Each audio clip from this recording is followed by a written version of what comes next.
Ouais, bonjour à tous, aujourd'hui vidéo sur acheter, louer penny stock du marché français que je suis depuis longtemps. Je vous en parle parce qu'en fait on s'est rendu compte depuis quelques journées, bien que les penny stocks rebondissent de manière assez spectaculaire en bourse. J'ai notamment donné DBT, Spineway, GC International, tous ces titres ont fait x2, x3, x4. Donc on voit bien qu'il y a un engouement, une frénésie acheteuse pour ce genre de petites valeurs. Quelle est la suivante? Je pense que ça devrait être acheté loué, parce que même si bon, le titre il est très très bas, il est à 0,0004, et même si acheté loué a souffert du contexte immobilier, il a également souffert de cette pression baissière, et c'est principalement ça hein, qui fait la baisse du cours, pression baissière due aux OCA. Ceci dit, acheter loué ne vaut pas, enfin ça vaut 90 000 euros en bourse, mais en réalité bien plus quand vous voyez les dépenses qu'ils ont fait, quelques millions de douanes, quelques millions par-ci, quelques millions par-là. Si vous faites la somme de toutes ces filiales, etc., je pense qu'on est à une valorisation de... enfin, il faudrait réauditer, enfin, il faudrait revaloriser toutes les filiales, hein, voire faire une estimation exacte, mais ils ont injecté, je pense, pas loin d'une dizaine de millions d'euros rien que dans leurs filiales depuis quelques années. Et voilà, voilà. Donc ça ne vaut pas 90 000 euros, vous vous en douterez. Voilà. Donc maintenant, ce qui m'intéresse, c'est de savoir si c'est le bon moment ou non pour acheter, louer. Et je pense que c'est le bon moment. Je vous explique pourquoi. Parce que en épluchant le programme de CA, je me rends compte que ils sont dans une tranche 2, une très grosse tranche 2 qui faisait 170 OCA.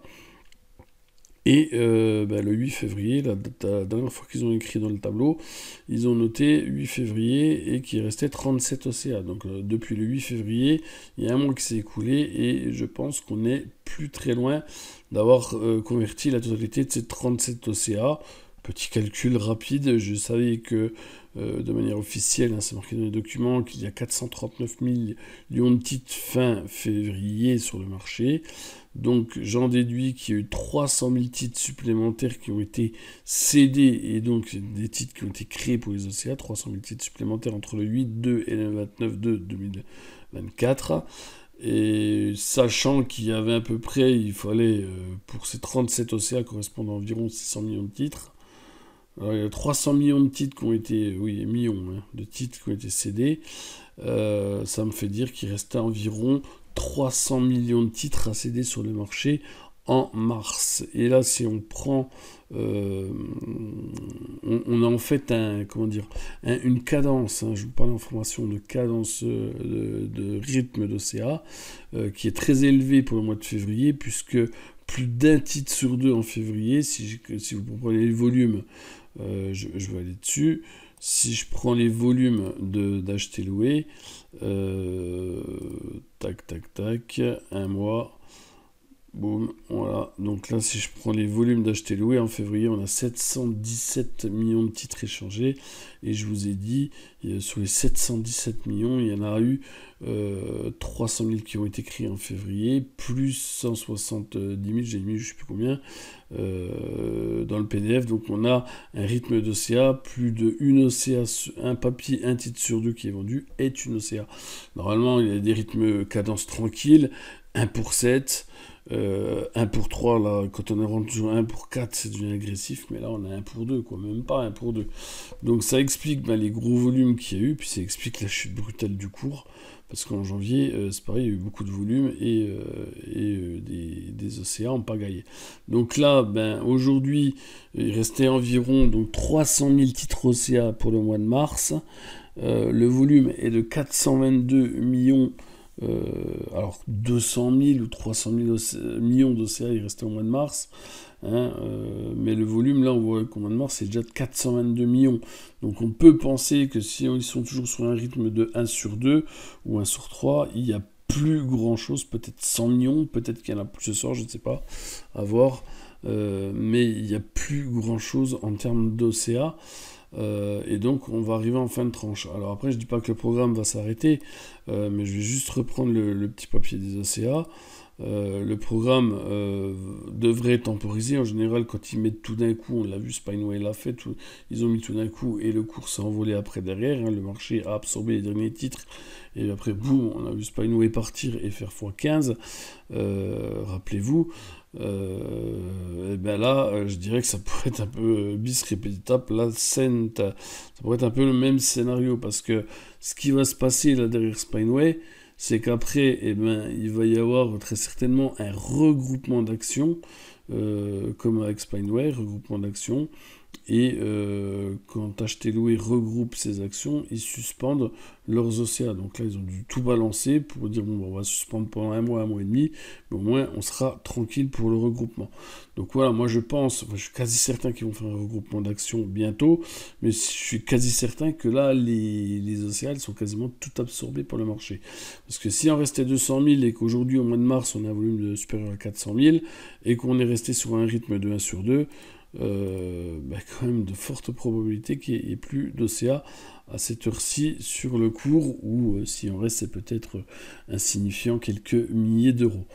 Voilà, donc je vais sur le graphe de TradingView. Voilà, on voit bien depuis quelques jours qu'il y a un support qui s'écrit à 0,03. De toute manière, le cours n'avait jamais descendu en bas. Les derniers titres qui avaient été achetés par le fonds ont été faits sur un cours à 0,08. Donc je pense pas que le fonds il a Enfin, je ne me prononce pas sur son prix, mais à mon avis, on doit être proche des 0,3, 0,4. Et donc, il n'a pas trop d'intérêt à vendre à 0,3, voire même 0,4, parce qu'il ne gagne pas beaucoup d'argent. Et souvent, les fonds, quand ils sentent le volume arriver, puis qu'il leur reste quelques titres en poche, ils les vendent dans la hausse, parce qu'ils savent que souvent, ça fait bouchon de champagne. Le volume s'accumule, on le voit bien là, sur les 2 dernières séances. On a des gros volumes. Et les volumes là devraient faire exploser dans l'OCA, et après on devrait avoir un titre qui prend le nord. Et là, tout de suite après, si on commence à... Alors là, je suis en unité de temps 1 heure, mais si on commence à tracer un petit peu, on voit bien que là, si on dépasse les 0,05, zone 0,05, 0,06, si on dépasse cette zone, après, on pourrait tout de suite se retrouver à 0,014 ici, en fait.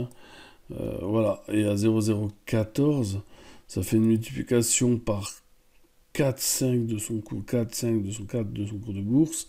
4, c'est-à-dire que la société vaudrait 400 000 euros en bourse, bon, c'est insignifiant.